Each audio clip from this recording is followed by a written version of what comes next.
Tat savitur varenyam Bargo devasya dimahi Dio yona prachodayat.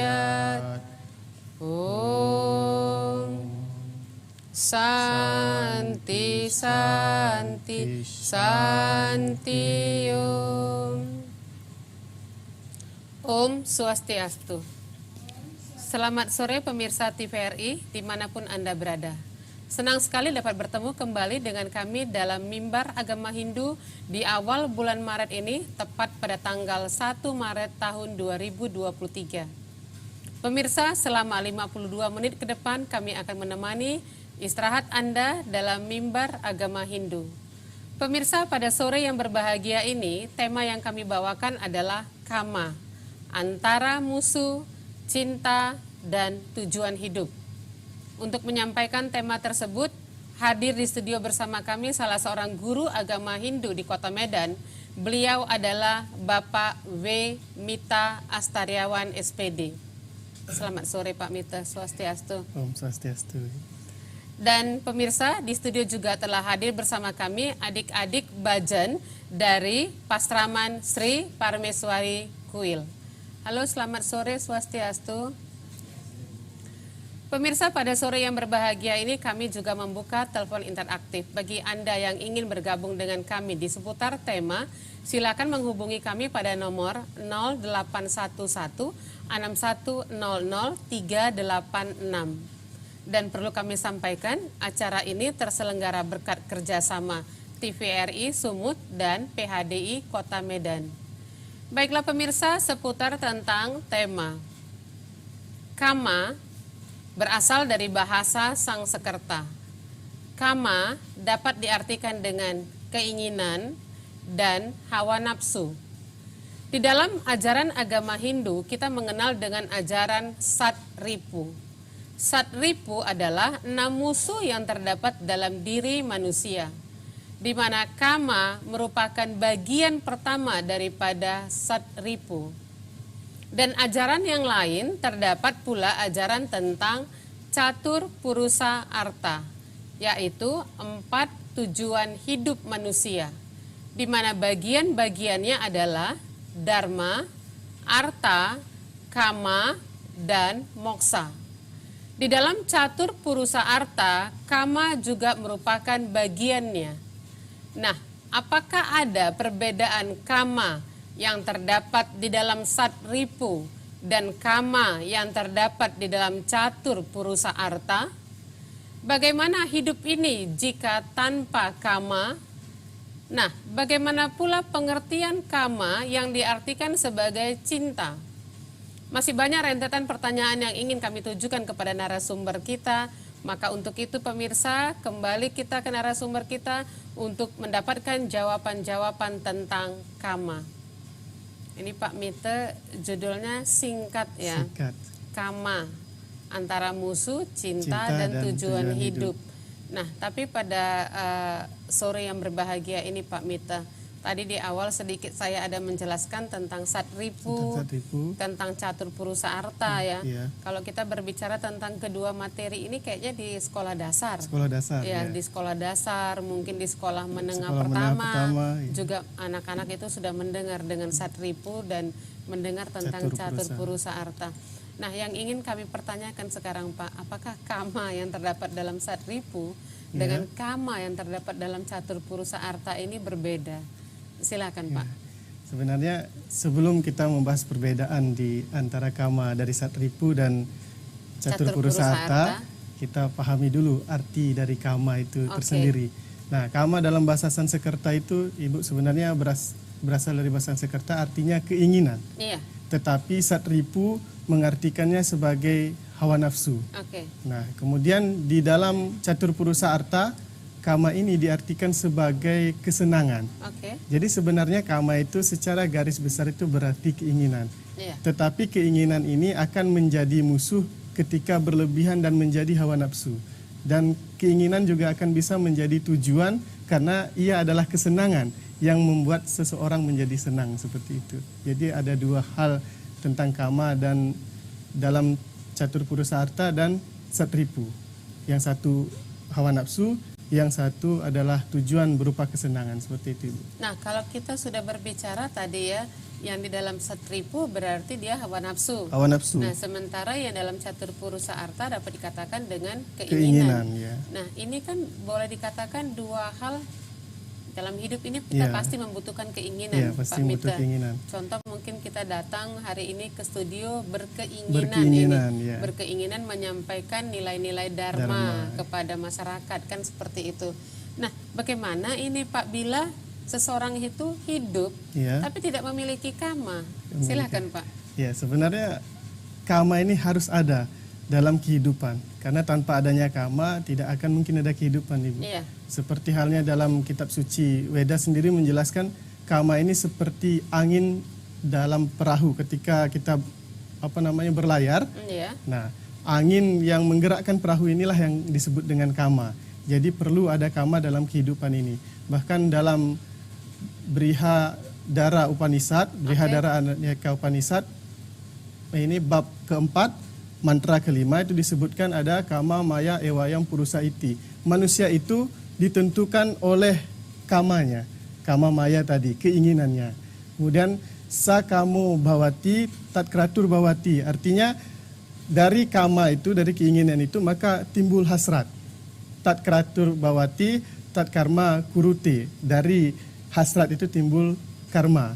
Kemudian yat karma kurute tat abhi sampatyati. Dari karma itu, dari perilakunya, maka timbullah karakter orang itu yang akan menentukan takdir hidupnya. Jadi dari kama menjalar menjadi takdir hidup. Jadi sangat penting kama itu dalam kehidupan, seperti itu. Nah, kalau saya bertanya ini Pak Mita, kita kan berbicara tentang kama. Kama ini kan ada yang boleh dikatakan ada juga kama positif ya. Ada juga kama yang bersifat negatif. Maaf ini contoh misalnya. Pada saat seseorang ini punya keinginan, keinginannya ini boleh kita katakan, maaf, mengambil harta benda milik orang lain. Ini kan kama juga, tapi kama dalam artian yang negatif, dan ini tidak boleh, kan seperti itu. Nah, bagaimana mungkin upaya kita untuk mengendalikan kama yang bersifat negatif ini? Jadi di dalam Bhagavad Gita sendiri, Ibu, di situ Sri Krishna menjelaskan, Adhyaya 2 Sloka 62. Di sana jelaskan bahwa penyebab kama ini adalah ikatan-ikatan terhadap objek-objek duniawi. Jadi ada indera kita yang 5 ini, ada mata, hidung, telinga, kemudian kulit dan juga lidah. Ini memiliki objek-objeknya sendiri. Mata berupa pandangan, telinga berupa suara yang merdu, kemudian lidah berupa makanan dan lain sebagainya. Nah, bagaimana cara mengendalikan kama? Karena kontak antara indera dan objeknya ini yang menyebabkan timbulnya hasrat dan kama. Berarti cara yang paling mudah untuk mengendalikan kama adalah melakukan brata, melakukan pengekangan diri terhadap objek-objek indera ini. Seperti itu. Itu adalah upaya yang paling dasar untuk mengendalikan kama tersebut. Berarti kita kembali lagi itu ya ke Pancayama Brata, Pancayama Brata, seperti itu untuk mengendalikannya ya. Ini luar biasa Pak Mita, tapi semakin Bapak menjelaskan semakin banyak ini rentetan pertanyaan yang ingin kami pertanyakan. Nah, tadi di awal ya Pak, di judul kita kama antara musuh, cinta, dan tujuan hidup. Nah, pertanyaan saya, bagaimana pula pengertian kama sebagai cinta? Silakan Pak. Kama sendiri sebenarnya tidak hanya berarti keinginan, hawa nafsu, tetapi juga berarti cinta. Di dalam mitologi Hindu sendiri, dewa kama kan ada, Ibu ya. Nah, dewa kama kan diartikan sebagai dewa cinta. Berarti kama berarti cinta juga. Nah, bahkan di dalam ajaran agama Hindu sendiri, di dalam kitab suci Weda, itu ada tingkatan-tingkatan cinta. Jadi kama ini ada di satripu, ada di catur purusa arta, dan ada di tingkatan-tingkatan cinta atau tahapan-tahapan cinta menurut agama Hindu. Tahapan cinta yang pertama itu ada yang disebut dengan kama. Kama ini adalah cinta, keinginan, hasrat terhadap sesuatu yang membuat kita tertarik, biasanya berupa fisik itu biasanya. Karena orang itu cantik, dia tampan, jadi saya suka sama dia. Itu namanya kama. Kemudian ada tingkatan kedua lagi namanya sringara. Sringara ini saya ingin memberikan sesuatu kepada orang yang saya cintai, Kama tadi, ingin memberikan sesuatu, ingin melakukan sesuatu, ingin menikmati momen tertentu bersama dia. Nah, itu yang disebut Sringhara. Kemudian naik lagi levelnya lebih tinggi lagi, mitra. Nah, mitra ini bukan bahasa Balinya selingkuh, bukan ya. Sahabat artinya. Dia persahabatan, sudah tidak lagi membedakan jenis kelamin, bahkan tidak membedakan lagi jenis spesies makhluk tertentu. Jadi bahkan antara manusia dengan hewan pun bisa mitra, bisa bersahabat. Kemudian tingkat lebih tinggi lagi bakti. Bakti ini berarti penghormatan. Cinta yang sudah berupa penghormatan sujud seperti cintanya seorang anak kepada orang tua. Cinta seorang murid kepada guru ini bakti namanya. Kemudian cinta seorang hamba kepada Tuhannya itu bakti. Kemudian tingkatan yang paling tinggi itu disebut dengan prema. Nah, dari prema atau atmani prema itu adalah cinta yang sudah menganggap bahwa saya dan semua makhluk ini satu adanya, yaitu atma itu sendiri. Jadi apa yang saya lakukan terhadap orang lain harus saya lakukan terhadap diri saya sendiri juga. Berarti ketika saya melakukan A kepada orang lain, itu harusnya tidak menyinggung orang lain karena dia adalah saya adalah dia gitu. Nah, jadi kalau kita berbicara seperti itu, apakah ada perbedaan antara kama dan prema? Ada perbedaannya. Ketika kama itu dia membedakan fisik, membedakan jenis. Laki-laki sudah pasti mencintai perempuan. Itu kama. Yang seseorang pasti menyukai orang yang lebih tampan dan lebih cantik. Itu kama. Tetapi prema itu tidak. Jadi prema ini sudah menganggap semua makhluk ini adalah bagian dari dirinya. Kita semua adalah bagian dari Tuhan. Jadi kita ada hubungan satu dengan yang lainnya berupa atma tadi itu. Jadi sudah tidak ada lagi sekat-sekat perbedaan spesies, perbedaan jenis kelamin dan lain sebagainya. Ini luar biasa Pak Mita, tapi saya perhatikan adik-adik dari Parmeswari Amankuil ini sudah siap-siap untuk menyanyikan sebuah lagu keagamaan. Pemirsa, marilah kita menyaksikan sebuah bhajan dari Sri Parmeswari Amankuil dengan judul Durge Jai Durge. Selamat menyaksikan.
Durge, Durge, Durge, Jai Jai Ma.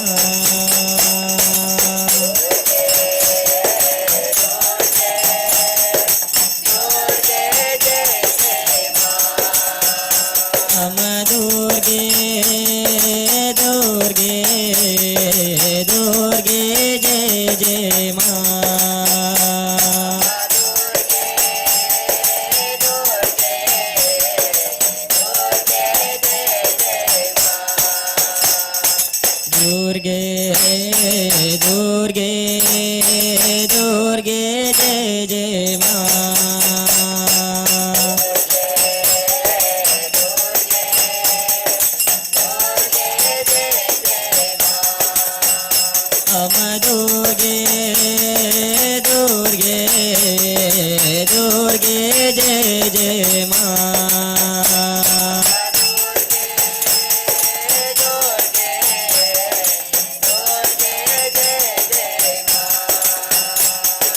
करुणा सागरी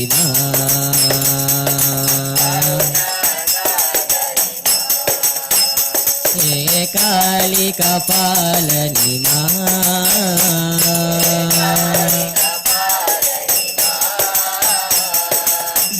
जगदोदारणी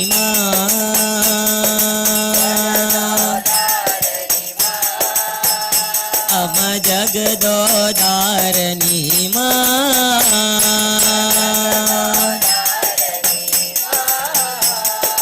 दुर्गे जय जय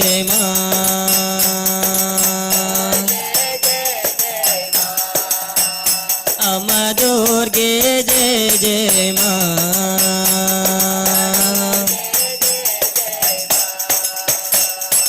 दुर्गे दुर्गे दुर्गे जय जय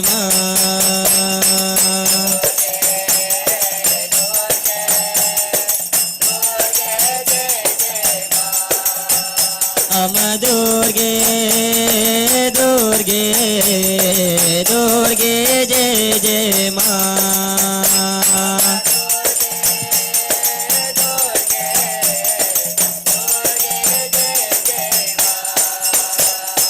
दुर्गे दुर्गे दुर्गे जय जय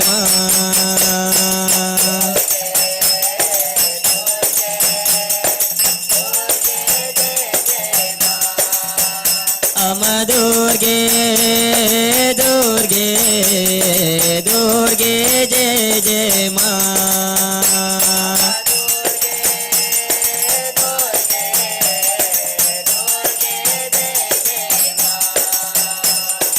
करुणा सागरी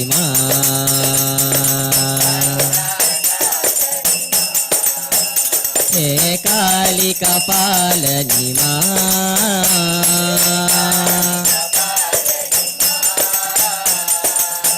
जगदोदारणी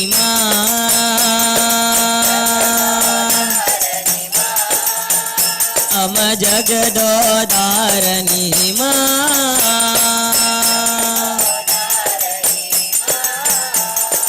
दुर्गे जय जय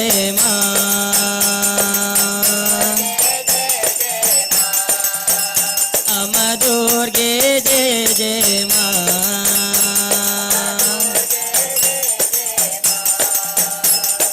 दुर्गे जय दुर्गे दुर्गे जय जय दुर्गे जय दुर्गे दुर्गे जय जय दुर्गे जय दुर्गे दुर्गे जय जय दुर्गे जय दुर्गे दुर्गे जय जय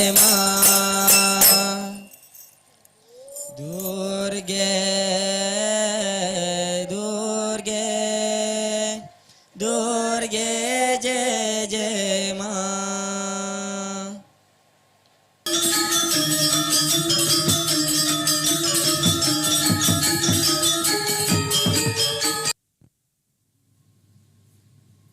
Pemirsa, pada sore yang berbahagia ini kami juga membuka telepon interaktif. Bagi Anda yang ingin bergabung dengan kami di seputar tema, silakan menghubungi kami pada nomor 0811 6100 386. Kami ulangi sekali lagi, 0811 6100 386. Ini menunggu telepon masuk, Pak Mita. Iya, Bu. Semoga pada hari yang berbahagia ini ada yang ikut dalam interaktif kita ya. Nah, kita dari tadi berbicara tentang kama, lantas itu adalah keinginan, hawa nafsu, ada cinta ternyata di dalam kama itu sendiri yang kita sebut tadi dengan prema. Nah, sekarang saya ingin bertanya ini Pak Mita yang berkaitan dengan satripu ini. Nah, jika kama itu begitu penting, mengapa ia dipandang sebagai musuh ini dalam satripu? Kita kan tahu ya, satripu itu adalah 6 musuh yang terdapat dalam diri manusia. Bagian pertama dari satripu itu adalah kama. Nah, ini kenapa ini Pak Mita? Ya, jadi kalau kita kaitkan antara kama dengan musuh, kita harus kembali lagi jabarkan tentang satripu tadi itu. Iya. Ya, apakah di sini bahkan saya menyebutkan kama ini adalah ibu dari segala musuh itu. ibu dari segala musuh-musuh yang lain. Nah, mengapa seperti itu? Di dalam Bhagavad Gita sendiri, Adhyaya 2, sloka 62 dan 63, kalau kita buka Ibu, di situ dijelaskan bahwa dari keterikatan indera dengan objek-objeknya tadi itu, maka akan timbullah kama. Ketika kama ini diikuti, maka dia akan lahir loba. Karena diikuti terus-menerus kan orang menjadi serakah ya Ibu ya. Ya, jadi serakah menjadi ada kroda dan yang lain-lain. Kemudian ketika tidak diikuti lahir tadi kroda. Karena tidak diikuti kama tadi akhirnya lahir kemarahan. Dari kemarahan kemudian muncul lagi moha. Orang marah pasti mau babi buta. Dia tidak bisa membedakan mana yang baik, mana yang buruk. Seperti itu. Lahir akhirnya moha. Ketika lahir moha, kebijaksanaan hilang dan hancur. Nah, dari sisi yang tadi dituruti, maka dia akan lupa diri karena dituruti terus. Lahirlah mada. Mada kan artinya mabuk, sombong dia karena selalu dituruti, sombong akhirnya. Nah, dari sini berarti kama memunculkan musuh-musuh yang lain sehingga kama ini pantas disebut sebagai musuh utama atau ibu dari segala musuh-musuh yang lain dalam satripu itu. Nah, kalau Bapak mengatakan kama adalah ibu, apa hal yang mendasari hal tersebut sehingga kama dikatakan sebagai ibu dari musuh-musuh yang lain? Karena kama ini yang menyebabkan lahirnya musuh-musuh yang lain. Ketika kama tidak dituruti maka lahirlah mada, lahirlah loba. Ketika kama dituruti tadi, mohon maaf, itu lahir loba, lahir ini mada. Kemudian ketika kama tidak dituruti, marah dia, lahirlah kroda. Kemudian dari kroda lahirlah moha. Nah, sehingga dari kama ini bisa lahir musuh-musuh yang lain. Makanya musuh-musuh yang lain ada anak dari kroda itu sendiri, seperti berarti itu. boleh dikatakan kama ini yang memanage, yang memanage ke yang lainnya sehingga dari kama itu menimbulkan perbuatan-perbuatan yang tidak baik, yang ke bawah daripada satripu tersebut. Ini luar biasa Pak Mita. Nah, kalau begitu Pak Mita, kami ingin bertanya ini. Kalau kita boleh jujur ini ya, kenapa kita bisa memiliki kama sementara kama ini kan kita anggap sebagai induk ya, induk atau ibu dari segala musuh. Nah, seperti itu. Nah, mengapa kama ini bisa kita miliki dan apa yang membuat kama itu sendiri tumbuh dalam diri kita? Silahkan. Nah, seperti tadi sudah dijelaskan dalam Bhagavad Gita Adhyaya 62, yang menyebabkan kama ini tumbuh karena adanya kontak. Jadi manusia ketika lahir ke dunia, dia sudah berkontak langsung dengan dunia luar. Sudah berkontak langsung dengan cahaya di sekitarnya melalui mata, maka dilihatlah cahaya itu. Kemudian di sekitarnya ada suara, maka terdengar melalui indranya. Nah, ketika seseorang mengalami pengalaman kontak dengan objek indera tadi, maka timbul hasrat. Saya ingin merasakannya lagi. Saya ingin mengalaminya lagi. Saya ingin mendapatkannya lagi. Nah, inilah yang menimbulkan terjadinya kama. Jadi karena ada kontak antara indera dan objek indera tadi, seperti itu. Nah, kalau kita sudah tahu ini Pak, dengan seperti itu kama itu muncul gitu ya. Nah, yang ingin kami pertanyakan sekarang, mengetahui penyebab munculnya kama yang seperti Bapak jelaskan tadi, bagaimana cara kita untuk mengendalikan kama itu sendiri? Dalam agama Hindu sendiri, Ibu, banyak sekali bentuk-bentuk pengendalian. Untuk pengendalian itu ada yang disebut panca yama brata, kemudian ada lagi yang lebih tinggi tingkatannya panca niyama brata. Tetapi di sini saya tekankan yang paling penting untuk dilakukan agar mohon dijelaskan ini Pak, kira-kira yama dan niyama ini mungkin adik-adik yang ada di studio dan pemirsa yang ada di rumah mungkin bingung apa sih yama ini, apa sih niyama itu, silakan Pak. Yama itu artinya pengendalian tingkat mental sebenarnya. Itu biasanya berupa tidak membunuh, tidak menyakiti, seperti itu, tidak berbicara bohong. Itu dia lebih ke dalam diri, pengendalian ke dalam diri. Artinya jujur dan lain sebagainya. Kemudian niyama itu adalah pengendalian tingkat lanjut. Biasanya berupa puasa, berupa berpantang-pantangan memakan sesuatu, itu termasuk saya niyama. Garis bawahi ini boleh dikatakan dengan jasmani dan rohani. Iya, jasmani dan rohani. Iya. Jadi sebenarnya seseorang yang melakukan niyama brata harusnya sudah melakukan yama brata terlebih dahulu. Nah, jadi di sini saya katakan bahwa kama itu dapat dikendalikan dengan brata tadi. Dia harus melakukan pengekangan terhadap objek-objek indera dalam dirinya. Ketika dia cenderung ingin melihat, matanya misalnya cenderung lebih kama, lebih menginginkan sesuatu, maka kendalikan apa yang menjadi keinginannya yang menggebu-gebu itu. Itulah yang disebut berata, seperti itu.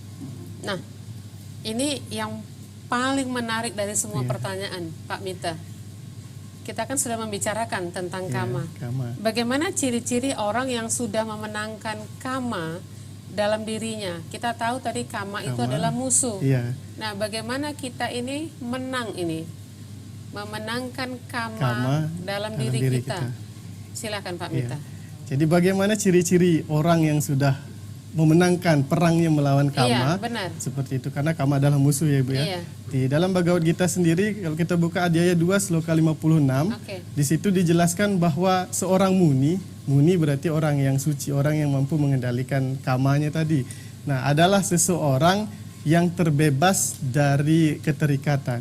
Ia tidak pernah merasakan basah ketika dihujani oleh pujian, tidak juga merasa kering ketika dicerca oleh hinaan. Ini luar biasa ya. Ini orang yang lepas dari kama tadi. Kemudian dia orangnya adalah sabar, tidak mudah marah dan tidak pernah menyakiti siapapun. Berarti kalau disanjung pun dia biasa aja. Biasa saja. Dia dimaki, dihina pun dia akan biasa saja. Seperti itu. Jadi seperti itulah ciri-ciri seorang muni atau orang yang sudah mampu memenangkan perangnya melawan kama. Ini luar biasa Pak Mita. Nah, berikutnya nih Pak Mita, apa sih yang akan dicapai ini oleh seseorang yang dia mampu mengendalikan kama yang ada dalam dirinya? Mungkin kan setelah dia mampu mengurangi kama-kama yang bersifat negatif ini yang terdapat dalam dirinya, apa yang dia capai atau apa yang dia bisa peroleh setelah kemenangan itu dia peroleh? Silakan Pak. Jadi ketika seseorang mampu mengendalikan kamanya, dia pasti akan mengalami ketenangan dalam diri. Nah, ketenangan inilah yang kemudian disebut sebagai jagadita, atau dalam agama Hindu disebut sebagai jiwan mukti. Tapi ini Pak, kalau kita boleh jujur ya, kata orang kan uang bukan segala-galanya, tapi segala-galanya kan pakai uang, ya Pak ya. Nah, pada saat seseorang tidak memiliki uang, ini biasanya kan galaunya luar biasa. Bagaimana dia bisa tenang bila dia tidak memiliki uang atau identikan dengan kama, Pak? Silakan. Jadi sebenarnya yang menyebabkan seseorang gelisah, merasa sedih, itu kan karena ekspektasi orang itu terlalu tinggi. Benar. Ketika dia bekerja sedikit, tetapi ekspektasi keinginannya besar. Saya sehari ini bekerja misalnya nyangkul di sawah cuma 1 hektar misalnya. Tapi saya ingin hasil yang 10 hektar. Ini kan sebenarnya tidak masuk akal. Manusia biasanya cenderung seperti itu, sehingga hidupnya selalu gelisah. Nah, ketika kita tidak memiliki uang, lakukan saja pekerjaan yang bisa menghasilkan uang. Tetapi jangan berekspektasi terlalu berlebihan. Kita kadang-kadang malas bekerja, malas berbuat, tapi ekspektasinya tinggi. Itu yang menyebabkan kita merasa gelisah, merasa sengsara, bahkan stres seperti itu. Jadi memang kama perlu dikendalikan agar kita tenang menjalani hidup seperti itu. Ini luar biasa Pak Mita. Nah, pertanyaan berikutnya ini Pak Mita. Jika kebahagiaan sejati adalah tujuan dari pengendalian kama, bukannya kebahagiaan itu juga adalah hasrat dari keinginan kita? Jadi kebahagiaan itu perlu kita garis bawahi lagi Bu. Ada perbedaan sebenarnya, kalau dalam bahasa Sanskerta itu ada sukam, ada ananda gitu. Nah, sukam ini artinya sebenarnya kesenangan, kenikmatan. Sementara anan ini atau kita sebut dengan kebahagiaan sejati itu sesuatu yang membuat hati kita tenang, yang berasal dari dalam diri. Jadi dikatakan suka ini atau kesenangan ini, kesukaan ini itu timbul karena ada input dari luar. Ada sesuatu yang diberikan oleh orang ataupun dunia ini kepada kita sehingga kita merasa senang. Ada seseorang memberi kita coklat, memberi kita uang, kita senang. Itu senang. Itu bukan bahagia. Ada kontak indera di situ, berarti itu bukan bahagia. Tetapi sesuatu yang disebut anan itu, yang bahagia itu muncul dari dalam diri. Ketika kama sudah terkendali, dirinya sudah menang melawan musuh-musuhnya, maka akan memancar sebuah kebahagiaan, ketenangan. Itu yang disebut ana. Jadi sebenarnya tidak itu tidak ada kaitan dengan kama. Kamanya sudah tertundukkan di situ sehingga dia merasa bahagia. Jadi selama ini yang kita artikan sebagai kebahagiaan itu ya kesenangan itu. Jadi perlu diluruskan mana kesenangan, mana kebahagiaan seperti itu. Ini luar biasa Pak Mita, tapi saya perhatikan kembali ini Iya. adik-adik kita sudah siap-siap Siap-siap. untuk menyanyikan lagu berikutnya. Pemirsa, marilah kembali kita menyaksikan sebuah bhajan dengan judul Cita Cora Yasoda Keba yang akan dibawakan oleh adik-adik dari Sri Parmeswari Amman Kuil. Selamat menyaksikan. Cita Cora Yasoda Kebal Navanita Cora Gopal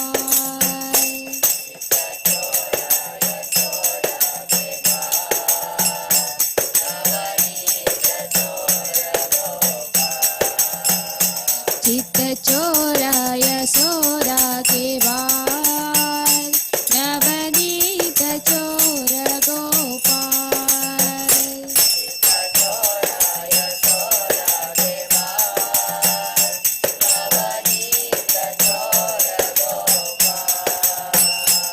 Gopal, Gopal, Gopal, Govardhanadhara Gopal.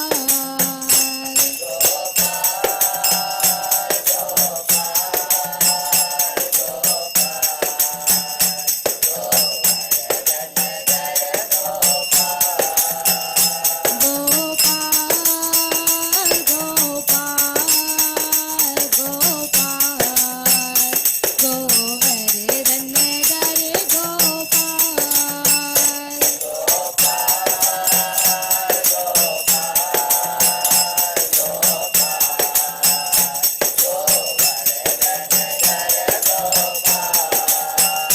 Gopal, Gopal, Gopal, Gopal, Govardhanadhara Gopal.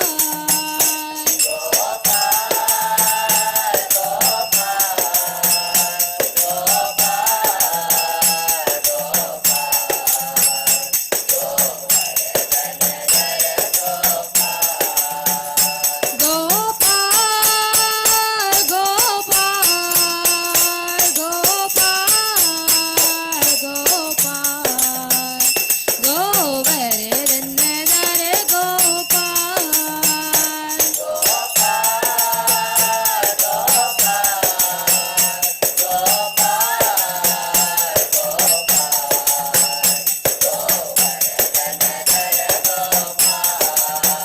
Cita Cora Yasoda Kebal Navanita Cora Gopal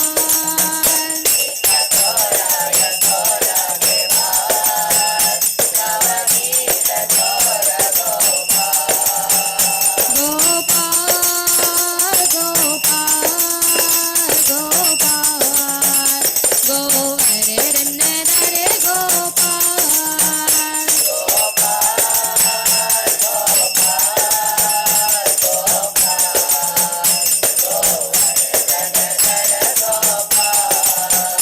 Gopal, Gopal, Gopal, Gopal, Govardhanadhara Gopal.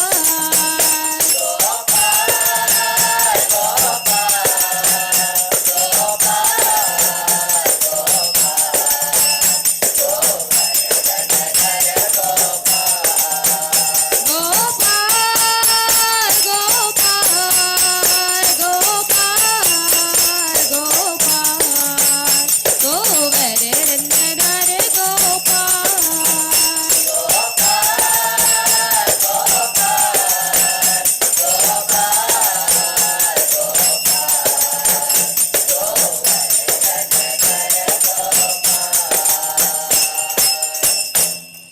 Cita Cora Yasoda Kebal Navanita Cora Gopal.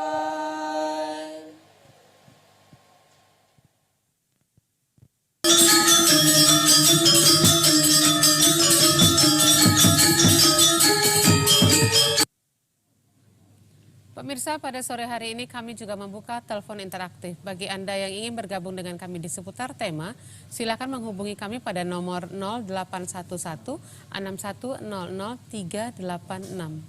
Kami ulangi sekali lagi, 0811 6100 386. Nah, ini menunggu telepon masuk, Pak. Tapi saya perhatikan ada adik-adik Bajen di studio yang sepertinya ingin bertanya kepada narasumber. Kami persilakan kepada adik-adik Bajen yang ingin bertanya kepada narasumber, silakan. Om Swastiastu, Bapak dan Ibu, Ya, selamat Swastiastu. sore. Nama saya Dandra, saya izin bertanya, jika seseorang telah berhasil mengendalikan kamanya, ataupun jika seseorang telah gagal mengendalikan kamanya, apa dampaknya bagi kehidupannya, Bapak dan Ibu? Terima kasih. Iya. Baik. Ini luar biasa pertanyaannya. Kalau berhasil atau tidak berhasil ini Pak, apa dampak kepada dirinya? Silakan Pak Mita. Terima kasih kepada adik yang bertanya tadi. Iya. Luar biasa sekali. Jadi apa dampaknya ketika seseorang tidak mampu mengendalikan kama, dan apa Dampaknya bila dia berhasil. ya. Iya. Apabila dia tidak berhasil, tentu seperti yang dikatakan tadi oleh Bhagavad Gita, di situ dia dari kama muncul kroda. Oke. Tentu pasti dia akan suka marah-marah. Berarti timbul Timbul perbuatan yang tidak baik. Tidak baik. Kama yang kita sebut dengan musuh tadi. Oke. Kama inilah yang kemudian menyebabkan timbul yang lain, musuh-musuh yang lain. Iya. Kama ini yang makanya harus dikendalikan. Oke. Sampai dia dari kroda muncul moha, moha di paling bawah dijelaskan dalam Bhagavad Gita, maka hancurlah sudah kehidupannya karena sudah tidak memiliki lagi pengendalian diri, mohon maaf. Oke. Jadi sehingga dia sudah tidak lagi layak disebut manusia yang baik. Sudah gagal hidupnya karena tidak mampu mengendalikan kama. Selain itu, orang yang tidak mampu mengendalikan kama, hidupnya akan terombang-ambing. Iya. Iya, dia akan suka dengan ini, melihat lagi yang satu suka dengan itu. Benar, Kemudian seperti karakter Seperti orang tidak Indonesia punya katanya, tujuan, ya. kalau di TikTok kan Ibu, ada orang Indonesia itu katanya, lihat, suka, beli. Lihat, suka, beli. Kan begitu ya? Iya. Gitu ya, Dek ya? Ada ini, sebenarnya itu kama. Oke. Jadi ketika melihat sesuatu, suka beli. Melihat sesuatu, suka beli. Apa dampaknya? Ya berarti kita akan mengalami penderitaan berikutnya. Entah itu kehilangan uang, atau mengalami pemborosan dan lain sebagainya. Oke. Itu dampaknya. Ketika apa akibatnya kalau kita mampu mengendalikan kama itu? Ini adalah suatu hal yang perlu kita capai sebagai manusia. Karena apabila kita mampu mengendalikan kama, maka hidup kita terarah. Hidup kita juga akan tenang. Sehingga kita mampu melewati masa-masa hidup kita ini dengan sangat baik. Tidak mengalami banyak penderitaan dan lain sebagainya. Ujung-ujungnya nanti harapannya kita akan mencapai suatu pembebasan atau yang disebut dengan moksa tadi. Seperti Oke. itu. Ini luar biasa Pak. Semoga adik kita yang bertanya tadi cukup Iya, puas cukup ya puas. dengan jawaban yang sudah diberikan. Nah, ini berkaitan dengan kama ya Pak Iya. ya. Tapi kita kembali sedikit ke depan. Tadi kita ada menjelaskan tentang satripu, Satripu. kita ada menjelaskan tentang Catur catur Purusa purusa arta ya, 4 tujuan hidup Iya. manusia. Nah, pada kesempatan ini kami ingin mohon kepada Bapak untuk dapat dijelaskan bagian-bagian daripada catur purusa arta itu, silakan. Ya, catur purusa arta sendiri, catur kan berarti 4 Ibu Iya, ya. 4. Purusa itu berarti Bukan itu ya Pak, bukan Ya. pion. bukan pion. Bukan ya Pak ya. Bukan pion yang Iya. hitam putih, bukan. Oke. Nah, catur 4, kemudian purusa itu artinya manusia. Oke. Nah, arta itu artinya tujuan. Oke. Berarti catur purusa arta 4 tujuan hidup manusia. Yang pertama itu ada yang disebut dengan dharma.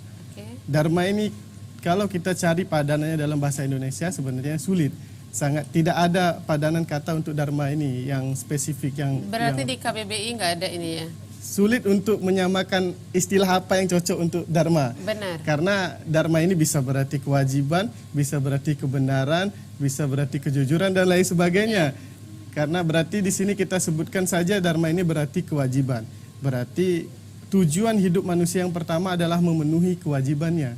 Ketika dia adalah seorang ayah, berarti dia harus memenuhi kewajibannya sebagai seorang ayah. Dia harus mampu menyekolahkan anaknya, mampu memberi nafkah kepada istrinya dan lain sebagainya. Iya. Ketika dia adalah seorang ibu juga begitu, Jadi yang pertama kali harus dipenuhi dalam Berarti tujuan hidup. swadharmanya ini. Iya, swadharmanya.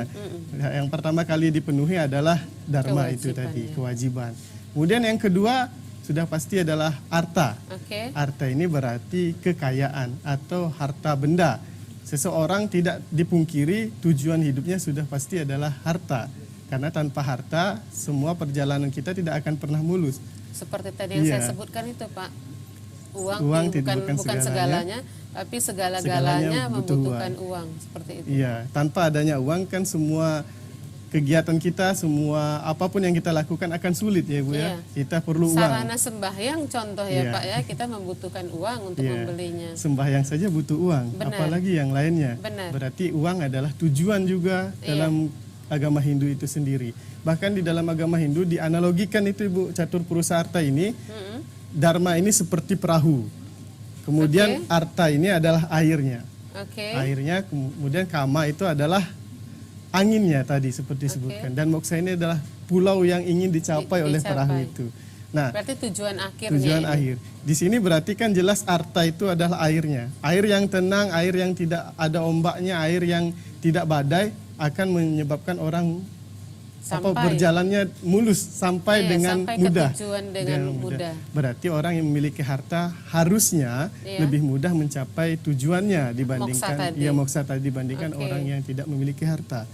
Tetapi kembali lagi karena kama ini kadang menyebabkan orang menjadi lupa diri dan lain sebagainya. Benar. Nah, kemudian tujuan yang ketiga kama. Oke. Di sini kita timbul pertanyaan, kama kan musuh, kenapa jadi tujuan sekarang? Iya. Nah, kita selama ini terjebak dalam definisi kalau kama tadi adalah musuh, kama tadi adalah hawa nafsu. Sebenarnya kama di sini itu berarti kesenangan atau kesukaan, sesuatu yang membuat kita tertarik. Itu arti umum dari kama. Bisa juga diartikan dengan keinginan ini. Keinginan, Bisa. ya. Jadi kalau keinginan ini tidak terkendali maka jadilah musuh. Benar. Dikatakan di sini bahwa kama juga adalah tujuan. Karena tidak dapat dipungkiri setiap manusia punya kesenangannya sendiri-sendiri.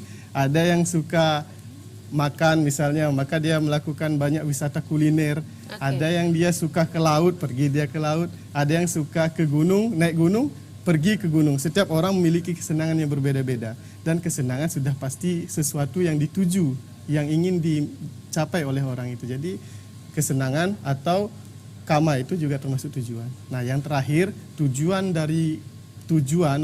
yang paling utama itu adalah moksa. Moksa ini berarti kebahagiaan yang abadi, kebahagiaan yang universal. Di sini dikatakan seperti saya sampaikan tadi, kebahagiaan ini tidak berarti kesenangan. Karena kesenangan dan kebahagiaan memiliki arti yang berbeda. Kesenangan itu berasal dari luar, kebahagiaan itu berasal dari dalam, memancar dalam diri manusia itu sendiri. Jadi moksa ini adalah sesuatu kebahagiaan, ketenangan batin. Seperti itu. Nah, ini luar biasa Pak Mita, tapi mungkin ini ke pertanyaan Iya. terakhir Pak Mita. Kita kan hidup di zaman Kali Yuga ini ya. betul. Nah, bagaimana kita mampu ini mengendalikan kama yang sifatnya negatif ini dalam diri kita dan bagaimana mencapai yang positif. Sementara di zaman Kali Yuga boleh kita katakan 80% Iya. manusia ini udah bersifat adharma. Udah bersifat Silakan Pak Mita. Jadi bagaimana cara mengendalikan agar Iya. sementara di zaman Kali Yuga 80% Iya. berbuat adharma seperti Adharma. itu. Jadi perlu sekali kita belajar sebenarnya dari kecil kita diajarkan oleh orang tua kita belajar agama. Di situ kita diajarkan pengendalian diri. Bahkan kita diajarkan untuk berpuasa setiap hari raya biasanya entah itu Iya. nyepi, entah itu puasa Siwalatri dan lain sebagainya. Itu adalah suatu bentuk pelatihan diri untuk mengendalikan kama. Biasanya dalam sehari kita selalu makan 3 kali. Oke. Makannya pun milih-milih. Benar. Jadi apa yang kita suka itu yang kita makan. Tidak suka kita tidak makan. Ketika waktu kecil dulu tidak suka sayur, nggak mau makan sayur. Nah itu seperti itu adalah kama. Jadi bagaimana cara mengendalikannya? Dari kecil kita sudah diajarkan untuk puasa. Kita diajarkan untuk mengekang keinginan terhadap makan walaupun hanya di hari-hari tertentu. Itu adalah bentuk pelatihan-pelatihan kecil. Selain itu, umat Hindu selalu melakukan brata pada umumnya. Dia tidak memakan daging sapi kan, daging lembu. Iya. Itu juga termasuk brata. Brata, Berarti pengendalian diri. upaya pengendalian diri dari hasrat-hasrat yang biasanya secara umum manusia lakukan. Sehingga berpotensi untuk mengendalikan kama itu, Ibu. Seperti itu. Terima kasih Pak Mite. Ini waktu kita kurang lebih ada 2 menit lagi 2 menit nih lagi, Pak. ya. Kami mohon kepada Bapak untuk dapat memberikan kesimpulan dan mungkin juga pesan kepada adik-adik yang ada di studio maupun pemirsa yang ada di rumah. Silakan Pak. Baik pemirsa yang di rumah dan baik adik-adik yang ada di studio, dapat kita simpulkan kama itu sebenarnya berarti musuh, berarti juga tujuan dan juga cinta. Di sini kama secara garis besar diartikan sebagai hasrat, keinginan atau kesenangan seseorang. Sehingga hasrat dan kesenangan ini mampu diarahkan apakah dia akan menjadi sebuah cinta ataukah dia akan menjadi sebuah musuh atau akan menjadi sebuah tujuan. Kitalah manusia yang menentukan semua hasrat-hasrat kita karena hasrat manusia menentukan takdir hidup manusia. Terima kasih. Ini luar biasa Pak Mite, senang sekali sudah berbagi dengan kita pada hari ini di Studio TVRI atas kehadirannya yang luar biasa pada hari ini. Pemirsa, kiranya apa yang telah disampaikan oleh narasumber tadi bermanfaat bagi kita semua dan sebagai manusia yang terlahir menjadi seseorang yang beragama Hindu, kita harus mampu mengendalikan kama-kama yang bersifat negatif dalam diri kita dan melakukan kama-kama yang bersifat positif yang terdapat dalam diri kita.